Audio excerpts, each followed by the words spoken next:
I'd like to talk about struggling, and it's okay to struggle.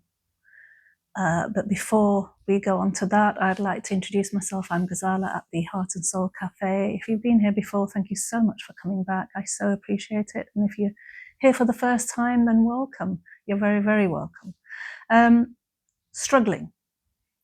And it's okay to struggle now and again. And why am I saying that? Because I've done a few videos about if you are struggling, then maybe we could do this or that and try this and try that. And on this video, in this video, I'm talking about, well, it's okay to struggle.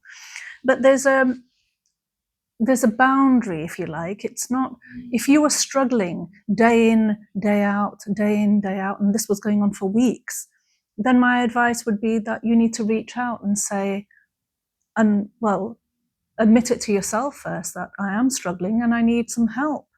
And that might be talking therapy. That might be actually just talking to someone about what it is that you're struggling with, and being, acknowledging at first that you are struggling, and then reaching out and talking to someone. That might be informal, talking to a friend, a relative, a loved one that you feel understands you and gets you. Or that might be actual talking therapy. It might be, a more formal way of talking where you're actually talking to a therapist.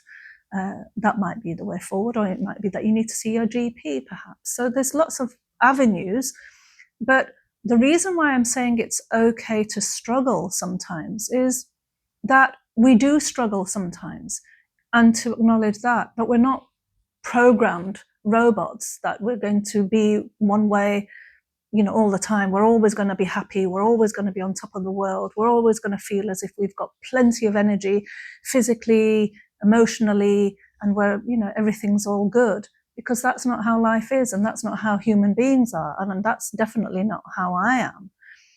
When I'm struggling, I acknowledge the fact that I'm struggling that day, and I might not put my counselling hat on that day. I might be honest with myself and say, well, I'm not in a good place myself.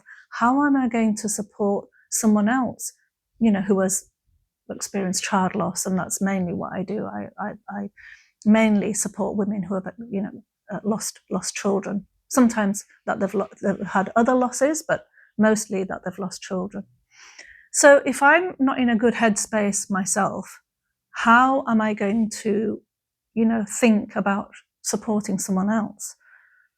I don't want to be in a session where I end up crying more than my client is crying. That's not really going to be helpful. It's not going to be helpful for me. It's not going to be helpful for my client. So, why do I want to put myself into that position? So I would, reschedule those appointments. I wouldn't just show up. What is the point of me showing up? Especially when I'm doing it for charity. Well, even if I was doing it for money, it'd be silly me showing up just to be present, just to tick that box. I think that would be dishonest for myself and dishonest for my client. If I'm not in a good space, how am I going to support someone else? End of. So I would be honest and open. I would probably send a text message through my clients. In my intro, I do share my own loss and the fact that I am grieving the loss of my son. Anyway, I do share that, so my clients do know that about me. And for me to be honest and open and say, look, I'm not having a good day today. Do you think it's, would it be okay for us to reschedule, until tomorrow, the day after? I find that it's better. I think they respect me for that, because I'm being honest and open. I'm not just showing up and trying to just tick that box and get through the session as best as I can and then leave. It's that I want to show up, and I want to show up 100% for that person, because that's what I've chosen to do. But that does not mean to say I've chosen to do it any day of my life, because I'm not the same every day. And that is something I've got to be mindful about and honest with myself about. That I do struggle. I absolutely do. So I think it's quite important for us to also, I would like to say that having those struggling days helps you to differentiate between the good days. So it's almost like feeling, when you feel joy, it's inevitable that you're going to feel sadness as well. And that makes you appreciate those joyful days even more.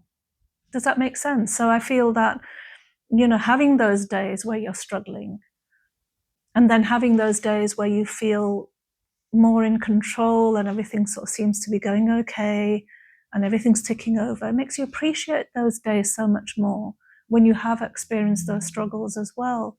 And you might think, well, for someone who's experienced child loss, you're probably, struggling most of the time. And yes, it's true.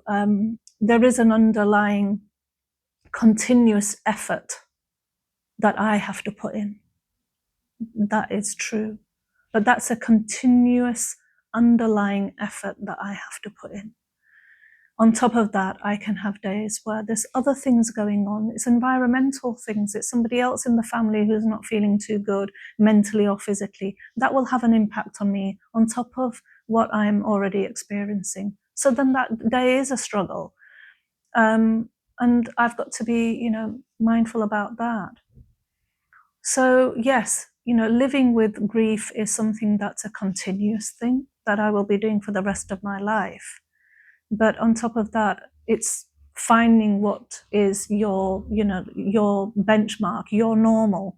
My normal is different normal to what it was before I lost my son. And I know what that benchmark is. I know how I function and how I get on with life and how I do the things I need to do and how I normally feel. So for me to feel worse than that then is something that I need to be mindful about. There's some things that I can control. I can't control my grieving. That's out of my hands. I haven't opted for this. I didn't, put on my hand and say, this is what I would like for the rest of my life. I never did that. But this is what I have. And I'm,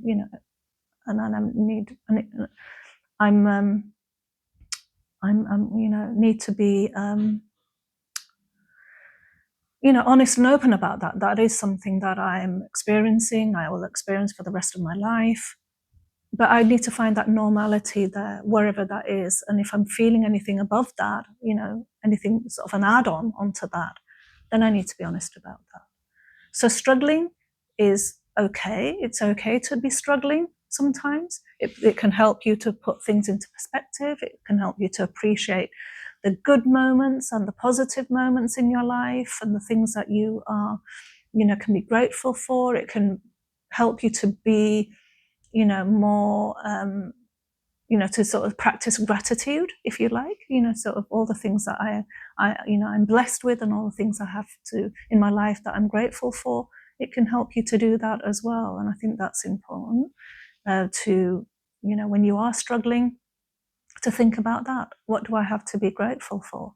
What do I have in my life that, that's all positive, that's all good? And, let's focus in on that a little bit. So those are probably ways of getting yourself out of those, struggling days. But to acknowledge those struggling moments is important. Is rather than just trudging through them, it's a good idea to acknowledge them. And if we acknowledge them, then we can help sort of process what we're feeling and thinking and those emotions. And that is a good thing for us to do. So struggling, not a bad thing. Not a bad thing. Cut yourself some slack and, just be good to yourself and be kind to yourself.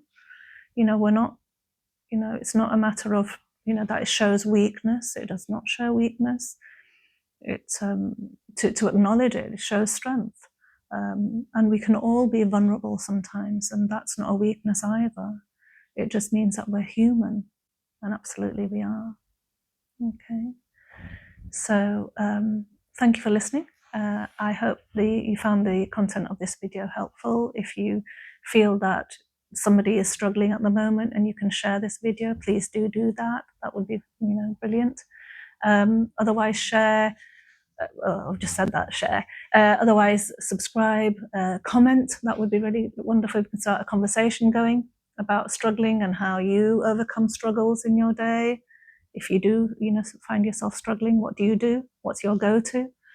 Let's have a chat about that. Otherwise, thank you so much for listening to this. I look forward to seeing you in the next video. Until then, look after your hearts and souls. Thank you.